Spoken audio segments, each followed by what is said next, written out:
Parmi les images de la miséricorde du prophète alayhi salatu wassalam qu'on peut citer, c'est que cette miséricorde était sans distinction. Il n'était pas fait pour certains et pas pour d'autres. Il était général, il était absolu. Nous avons cité quelques exemples de sa miséricorde, la sensibilité et la clémence du prophète sallallahu alayhi wa sallam qu'il avait envers les pauvres et les nécessiteux. Mais cette miséricorde s'exprimait même après leur mort. Il est rapporté qu'il y avait un homme ou une femme, selon ce qui est rapporté, un homme qui était un homme noir, qui était un ancien esclave, en fait. Mais cet homme était celui qui venait toujours par lui-même et qui nettoyait la mosquée. À un certain moment, le prophète sallallahu alayhi wa sallam ne le voyait plus, donc il demanda après lui. Ils lui disent, mais il est mort et on l'a enterré. Le prophète sallallahu alayhi wa sallam a dit, mais pourquoi vous ne m'avez pas averti? Ils disent, bah, c'était pas un noble, quoi. C'était quelqu'un. Le prophète alayhi salatu wa sallam leur dit, montrez-moi le tombeau. Et il s'est rendu sur le tombeau de cette personne et il a fait la prière. Il n'était pas obligé de le faire parce qu'il a été déjà, mais il a fait sa propre prière. Et il disait, Dieu illuminera leur tombeau par ma prière. Regardez cette fidélité et cette miséricorde qui ne cesse de se déverser même après la disparition de la personne. Sallallahu alayhi wa sallam. Et il était fidèle et clément avec les domestiques et avec les gens qui étaient à son service. Il vivait parmi lui, mais sans distinction. Les domestiques du prophète, sallallahu alayhi wa sallam, les gens qui étaient au service du prophète, alayhi wa sallam, ne pouvaient pas distinguer s'ils sont esclaves ou... On ne peut pas. Parce que le prophète, sallallahu alayhi wa sallam, les traitait comme si c'était ses propres enfants ou des membres de sa famille. Il était fidèle à eux. Et il disait aux compagnons, ne dites pas mon esclave, mais dites mon enfant, même le haut de l'appellation. Ne l'appelez pas viens mon esclave, dis viens mon garçon, viens ma fille, viens mon enfant. Même au niveau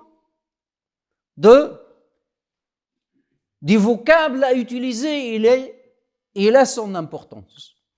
Chez le prophète alayhi salatu wassalam. Il leur disait, si vos domestiques vous ramènent la nourriture, s'ils ne s'assoient pas pour manger avec vous, donnez-leur de ce manger-là. Pas de distinction, pas d'exclusion, parce que la société elle a toujours tendance à être exclusive envers les indigents, les pauvres. Soit il s'assoit, il mange avec toi, soit tu lui donnes sa part de ce manger-là. Il n'y a pas le manger du domestique et le manger de la famille. Le prophète sallallahu alayhi wa sallam interdisait ça. Il disait, nourrissez-la de la même nourriture que vous prenez et habillez-les des mêmes habits que vous prenez vous-même. Au point qu'une fois, Abu Dharr, radiyallahu tabaraka wa ta'ala anhu, il y a un qui raconte, il dit, j'ai vu Abu Dharr une fois avec un beau vêtement. Et son domestique avec un beau vêtement, le même. Et l'homme l'interroge, lui dit, comment? Il lui dit, j'ai entendu le prophète sallallahu alayhi wa sallam dit, ce sont, c'est-à-dire les domestiques, ce sont vos frères. Dieu les a mis sous votre protection. Nourrissez-les comme vous vous nourrissez vous-même. Et habillez-les comme vous vous habillez vous-même. Ne leur demandez pas de faire un travail qui est au-delà de leur capacité. Et si vous leur donnez une tâche, aidez-les à l'exécuter. Sallallahu alayhi wa sallam. Et c'est pour cela le prophète alayhi salatu wa sallam, il savait que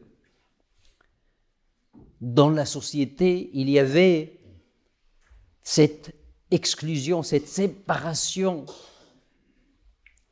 et cette stratification qui fait partie de l'jahiliya, de l'ignorance, et que ces gens-là, les indigents, les vulnérables, peuvent être privés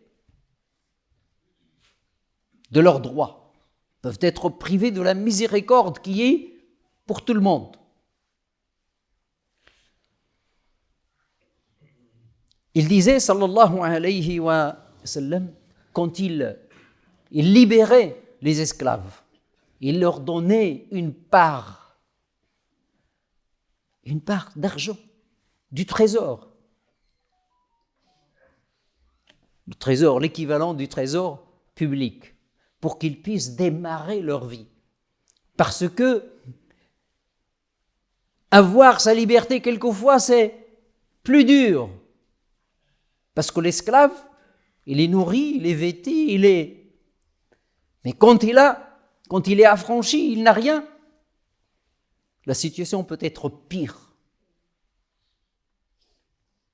Et c'est pour ça que le prophète sallallahu alayhi wa sallam, quand il affranchit quelqu'un, il lui donne de quoi démarrer sa vie.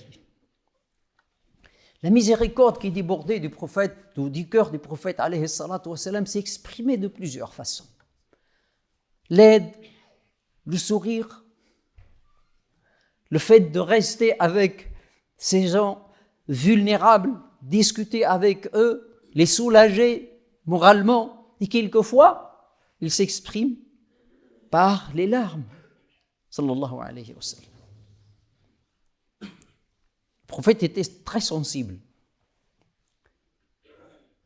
Une fois, un de ses enfants, un bébé de l'une de ses filles, était en train de rendre son dernier souffle. Et il le ramena au prophète alayhi salatu wa sallam. Le prophète sallallahu alayhi wa sallam le regarda tout en pleurant, en voyant qu'il était en train de mourir.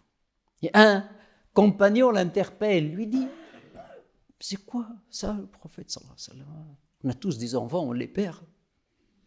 C'est comme si pleurer était contraire à la virilité, au courage et à l'audace. Le prophète sallallahu alayhi wa sallam lui dit, c'est juste la rahma, c'est la miséricorde que Dieu a mis dans le cœur de ses serviteurs. Et il disait, Dieu ne châtie pas les gens par la douleur qu'ils expriment dans leur cœur, ni par les larmes qu'ils déversent, par leurs yeux, mais avec, et les châtie par ce qu'ils disent. La parole. Le reste, c'est le rahma. Le prophète sallallahu alayhi wa sallam aimait les petits enfants. Il les embrassait.